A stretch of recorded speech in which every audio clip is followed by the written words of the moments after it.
Oi, tudo bem? Eu sou o Frei Joaquim, este é o canal Herdeiros de Homero.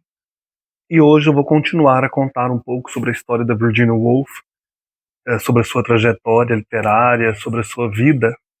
São vários vídeos que eu estou fazendo, então, no canal, vocês podem acompanhar na playlist. E hoje eu vou falar de um evento importante que aconteceu no ano de 1906. Os irmãos Stephen, Virginia, Toby, Vanessa, Adrian resolveram fazer uma viagem à Grécia.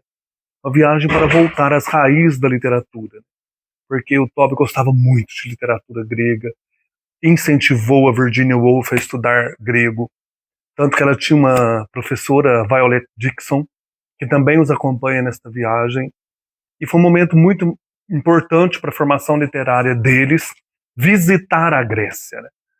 E eles tinham perdido a mãe, a meia-irmã Estela, o pai, então eles estavam marcados por lutos. E eles resolvem, depois de muito conversarem, fazer essa viagem. Mas a gente sabe que o final vai ser bem trágico, né, dessa viagem. Eles vão ter que deparar novamente com perdas, mas muito sérias. Então é isso. Eu vou usar esse livro aqui, que eu estou comentando, a biografia da Virginia, escrita pela Alexandra Lemasson, e também vou acompanhar com este livro que eu estou relendo, a biografia da Virginia, pelo seu sobrinho Quentin Bell. Vou começar por aqui. Ano 1906. Os Stephens resolveram, os filhos, sair de Londres na esperança de se afastarem um pouco da tristeza depois de tantas mortes. Sofrem ainda com os lutos recentes da mãe, da meia-irmã Estela e do pai. Esses lutos marcaram a sua família, essa sucessão de provas os uniu, e é também com entusiasmo e paixão que eles preparam essa viagem para a Grécia. Na época, o Toby era aluno interno de Cambridge e também se preparava para o exame de admissão na Ordem dos Advogados, enquanto as irmãs, Virginia e Vanessa, seguem a tradição vitoriana, isoladas aí no número 22 da Hyde Park Gate, tentando se adequar um pouco à sociedade, aprendendo aquilo, né, que uma moça bem educada da burguesia deveria aprender. O Gerald Duckworth insistiu muito com que elas, que era o meu irmão, frequentasse a sociedade londrina, né? Virginia sempre foi influenciada pelo irmão Toby. Ele é como um verdadeiro ídolo, ela tem verdadeira admiração por ele, é como que um mentor, principalmente na questão literária, na questão de estudos, ele está sempre orientando a irmã. É nele também que o Leslie Stephen havia colocado as suas esperanças no Toby, né? Toby era um rapaz sensível e voluntarioso. Aqui tem uma foto do Toby nesse período. Dá pra gente perceber, né, como que a sua personalidade era marcante. Aqui a Vanessa. Então é desse período aí, esses jovens, Stephen. A Virginia, essa foto vocês conhecem, né, uma das mais conhecidas. Também deste período aí, 1903, 1916. Esse contexto, eles estão no auge da juventude. Então era um rapaz que tinha um espírito superior, tem a sorte de poder estudar, ao passo que Virginia e Vanessa são privadas de frequentarem a universidade, né? Mas cria-se entre eles, entre Toby e as irmãs, principalmente entre Virginia e Toby, uma afinidade intelectual, um fascínio recíproco. Toby também vê que a Virginia tem muitos dons intelectuais. E ele é o primeiro a falar-lhe dos gregos, das epopeias, do ciclo de Tebas, da guerra de Troia, fala de Homero, de Hesíodo e de tantos outros gregos que fascinavam Virginia Woolf. Com uma emoção e uma confusão tais que ela percebe a amplitude da descoberta do irmão e também quer participar. Ela se precipita à biblioteca do pai e apodera-se de todos os livros que falam dos gregos, e ela estuda grego com a Violet Dixon, que é uma professora e é uma das primeiras paixões de Virginia Woolf. Ela vai ficar fascinada por essa professora. Aqui, a Violet Dixon é esta. Também essa moça frequenta a casa dos Stephen e tem essa afinidade intelectual, afetiva com a Virginia. Toby também fala com verdadeira paixão sobre os gregos, como eu disse, e toda manhã ele incentiva Virginia Woolf a ler e estudar os gregos. Então ela passava, depois do café da manhã, lendo grego, estudando grego. Toby também lhe explica tudo sobre Shakespeare. Ele fala, tudo está em Shakespeare. A paixão da Virginia também por Shakespeare nasce dessa comunhão com Toby, né?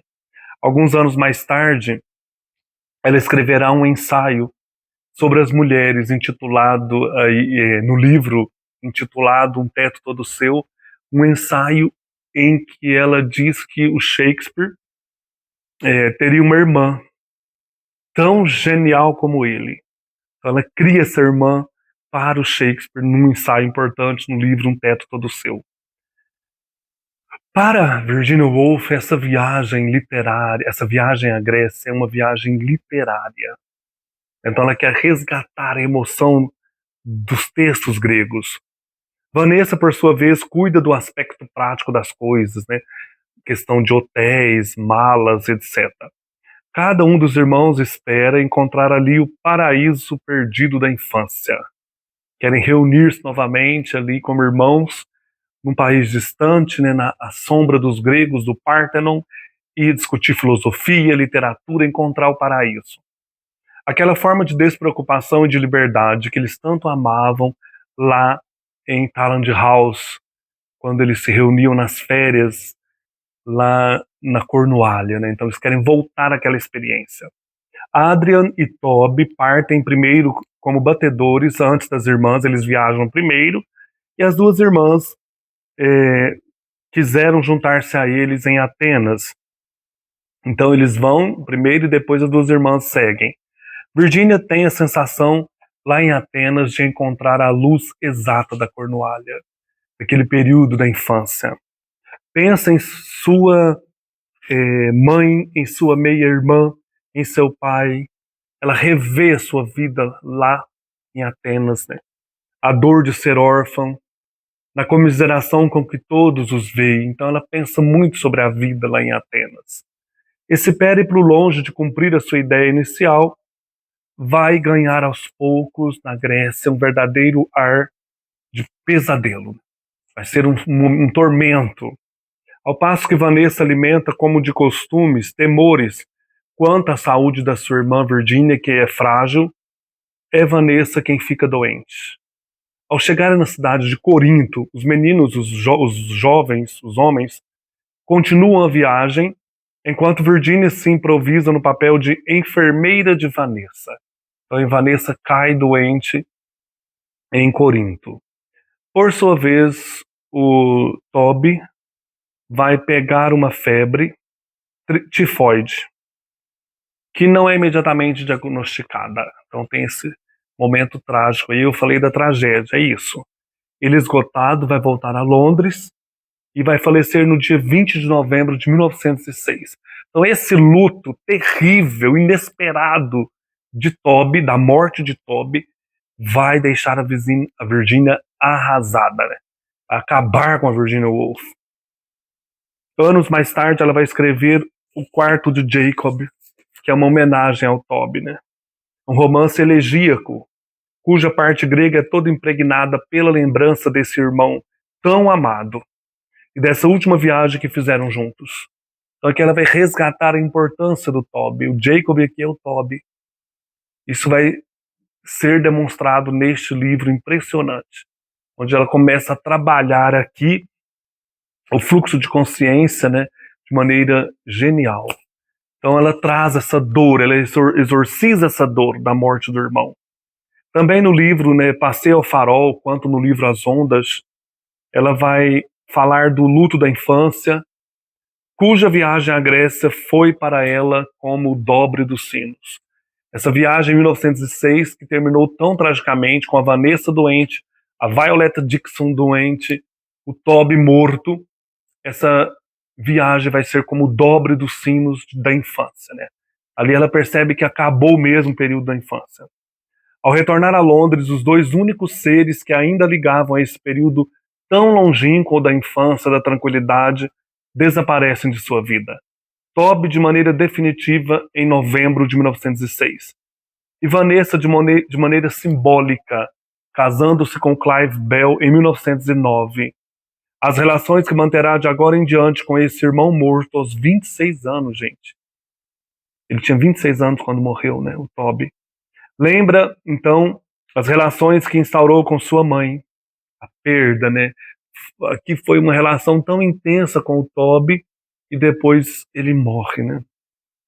Tanto um quanto o outro se tornarão personagens de ficção, fantasmas que não deixarão de assombrar sua vida e sua obra. O Toby e a mãe, Julia Stephen, vão aparecer sempre como fantasmas na obra da Virginia Woolf. Para Virginia, Toby e Julia são seres de papel, serão seres de papel, idealizados pela lembrança e transfigurados pelas palavras. E eles vão aparecer então nos romances transfigurados. Toby e Julia Stephen. Aqui eu vou trazer então o texto que eu gostei demais dessa biografia, né? Em que o Quentin Bell vai contar mais detalhes dessa viagem pra gente, né? Em 1906 eles estavam programando esse passeio impressionante. É um grandioso passeio, foi planejado para aquele ano. Os Stephen tinham decidido que precisavam ver a Grécia. Esse empreendimento envolvia preparativos tremendos. Toby e Adrian fizeram seus testamentos. Era preciso obter caixas e provisões, véus verdes, óculos azuis, botas brancas, chapéus de feltro cinza, sombrinhas de listras verdes, caixa de tinta e cavaletes, remédios e a ajuda dos senhores Cook. Então eles prepararam com afinco, né, uma homenagem à Grécia, mas também se preparando para Vanessa poder pintar, quem sabe a Virgínia ter uma iluminação ali, uma inspiração para algum grande romance, né? Ir à Grécia não era uma viagem de férias, mas uma expedição. Toby e Adrian, depois de deixar as irmãs instaladas em Norfolk, partiram.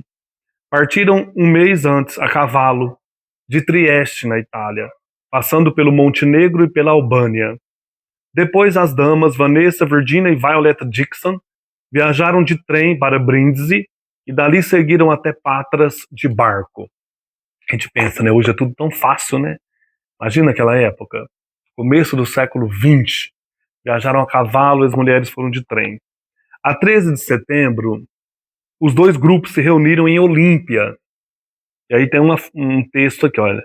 Eles tinham visto Maratona e Salamina, lugar das grandes batalhas dos gregos com os persas, né? E Atenas também teria sido deles se uma nuvem não a tivesse acariciado. De qualquer modo, sentiam-se onerados por tremendas presenças de todos os lados. E para provar que estavam devidamente inspirados, não apenas dividiram sua garrafa de vinho com os sujos camponesinhos gregos que os acompanhavam, mas condescenderam em falar-lhes em sua própria língua, como Platão teria falado se Platão tivesse aprendido grego em Harrow. Então eles falaram em grego com os camponeses, né? Eles estudaram grego, Virginia, Toby, a Violetta, que era professora, né? Estavam descendo o Monte Pentélicos e Virginia, como sempre, descrevia a paisagem, com as palavras da Virginia. Mas a descida do Pentélicos é interrompida por uma saliência verde e achatada, onde a natureza parece postar-se ereta um momento antes de mergulhar colina abaixo outra vez. Há grandes olmos estendendo mãos benevolentes, e há confortáveis arbustinhos arranhados numa densa ordem doméstica. E há uma torrente que se pode imaginar cantando os louvores de tudo aquilo, e os encantos do vinho e da canção. Você pode ter escutado a voz de Teócrito nos lamentos que a água tira das pedras. E certamente os ingleses aprenderam a ouvi-la assim, embora em casa o texto dele estivesse empoeirado nas prateleiras.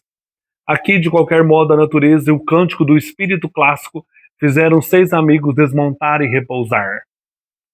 Fecha as aspas aqui, né, das palavras de Virginia. Em seguida, então, eles conversaram e, naturalmente, o assunto principal foi a Grécia e os gregos, né, andando ali pelo Monte Pentélicos. Eram eloquentes, discutiram muito e talvez estivessem algo conscientes demais do ambiente ao seu redor. E depois, de repente, os pequenos arbustos rangeram e se dobraram e surgiu uma grande forma marrom. Tratava-se apenas de um monge carregando lenha.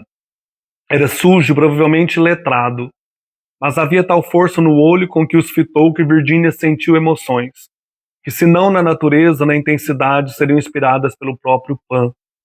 No começo deste século, um viajante inglês com formação clássica podia extrair muito encanto e muito aborrecimento da Grécia moderna. Vinha perseguindo uma ideia e, em vez disso, encontrava uma realidade por vezes desconcertante. Parece que Toby era um viajante assim e Virginia encarava seu entusiasmo e suas perplexidades com divertida simpatia.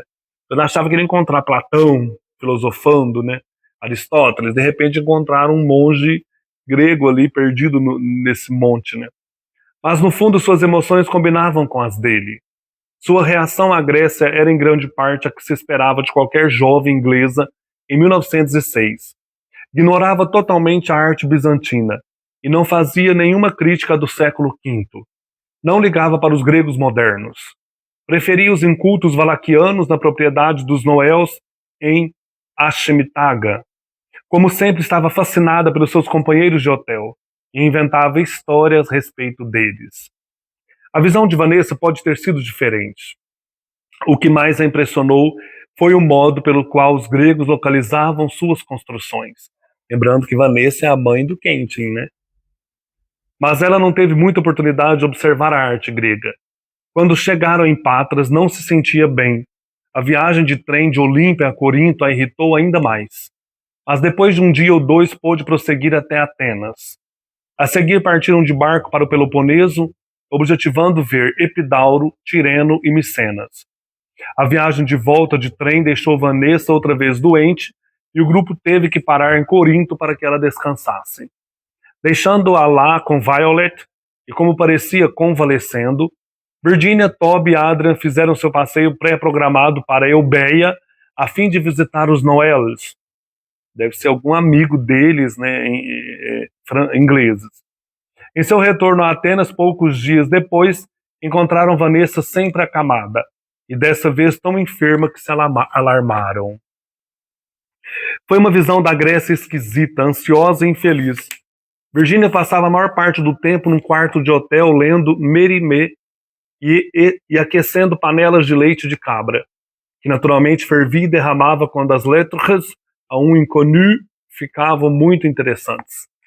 É um livro do Mérimée, Cartas a um Inconnu. No andar de baixo, Toby e Adrian discutiam violentamente se a Portsmouth Road era macadamizada, além de Rinderhead ou não.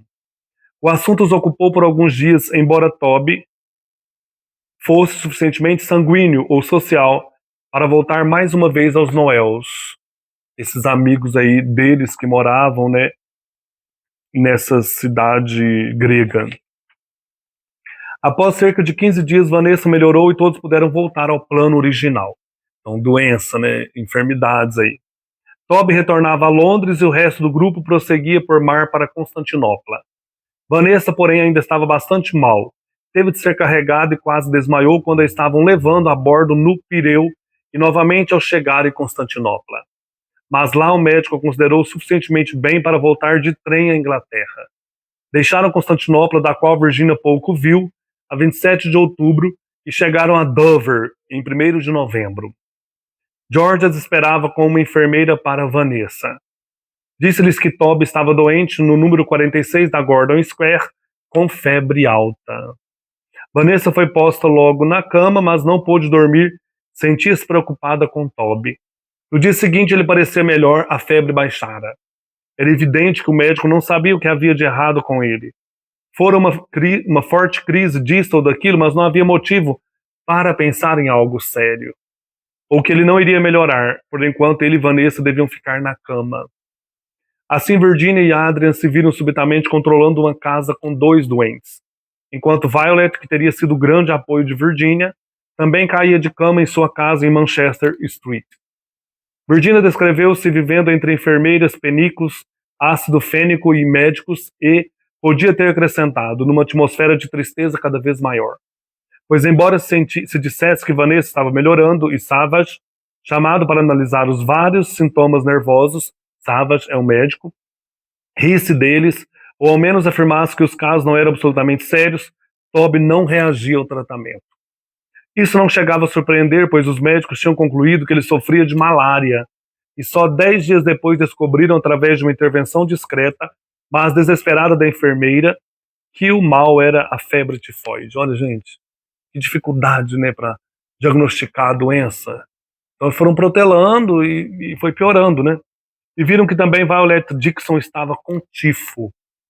Não sei se esse erro de diagnóstico causou o que viria a seguir.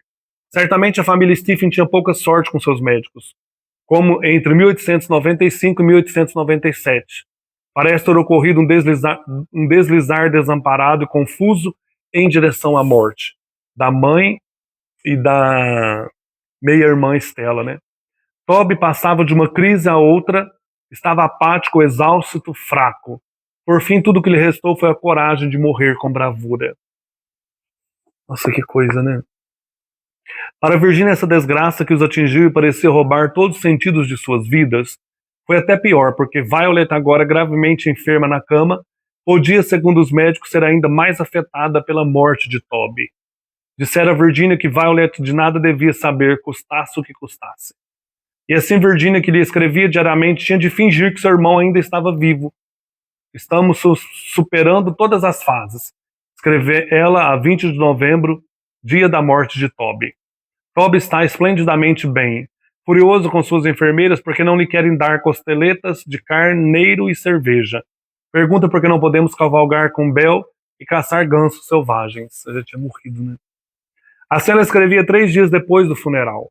Esse amargurado exercício de ficção continuou dia após dia por quase um mês, até que a verdade escapou por acidente e Virginia teve que escrever para explicar tudo a Violet Dixon. Agora havia outras novidades a serem discutidas. 2 dias depois da morte de Toby, Vanessa, em seu desespero, voltara-se para Clive Bell, procurando conforto e concordar em se casar com ele. De certa forma, foi um consolo. Haverá toda a vida de Nessa para cuidar, escreveu Virginia a Violet. Mas não haveria algo de traição em ser feliz como Vanessa era agora? Está perguntando, né, o Quentin Bell. Embora sua felicidade como a de Bernard em The Waves, as ondas, fosse tão estranhamente dividida? E Clive, os sentimentos de Virginia em relação a ele eram confusos, mas muitas vezes extremamente críticos. Ele seria digno de se casar com uma Stephen? E ela, Virginia, que perdera seu irmão favorito, que podia ainda perder a sua Violet, deveria agora perder também a irmã? Teria de deixar Gordon Square, onde fora tão feliz. Os anos bons passaram rápidos, e os Stephens eram destinados à catástrofe. Tudo isso ela pode ter pensado, e boa parte deve ter pensado, mas parece, de modo geral, ter se portado extraordinariamente bem, enfrentando uma fase que poderia ter derrotado uma constituição mais robusta do que a sua, e mantendo a cabeça e a calma quando era de esperar que as perdesse. Então, por incrível que pareça, né, a Virginia passa por essas tragédias. Claro que isso marca profundamente a sua vida e a sua literatura, mas ela consegue superar, né, aos poucos. Então é isso, gente. Só para a gente continuar cada mês falando um pouco sobre essa grande escritora, que é a escritora da minha vida, Virginia Woolf, e sua vida, né? Sua obra eu vou trazendo aqui aos poucos, e vocês podem seguir aí os vídeos e também ler a obra desta grande escritora inglesa. É isso aí, um abraço e até mais.